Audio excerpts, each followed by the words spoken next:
There's a few different ways you can measure value. Value means that someone wants it, someone treasures it, someone cherishes it for one ideal or another. It's something that someone needs to enhance their life's experiences. But when you talk about intellectual property, there are key differentiators between research value and commercial value. You see, research value is inherent. You're creating new ideas. You're figuring out how to discover new things. You're bending the power of the cosmos to your will. It's untested and uncharted waters. But commercial value is a different enterprise. Commercial value means someone can derive benefits from it. Commercial value means a product can be created out of it. Commercial value means it has market viability. Now, you may be thinking to yourself, well, why does that matter?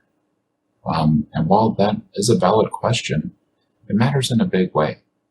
You see, NMSU starts the protection process on any idea that has feasibility, but continuing the protections, moving from that important provisional to utility patent, essentially shopping the idea around, well, that requires commercial value. Someone has to see a path forward to move from invention to innovation and make a buck or two in the process.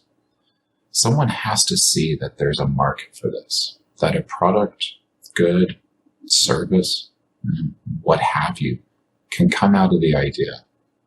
And typically, that value is assessed with partners, people who can create that product, whether it's a small business here in New Mexico, a large corporation in Michigan, or even somewhere and someone beyond those borders. There has to be something they can measure. It could be as simple as revenues, or it could be societal and save millions of lives, or even make millions of lives easier, or it has to save time, energy, and resources. Those are the key factors that make someone value an idea. Now, there may not be an inherent commercial value in what you're working on. You might not see a path forward at the moment, and that's totally fine. We can help you try and see the value of the idea, again, commercially. As long as you're not shouting from the rooftops about how great your research is, there's time to actually find that value, to explore it, to see who's interested, why they're interested, to find those parties who want to take it forward. Essentially to find who cares and why they care. What kind of value are they going to get from this?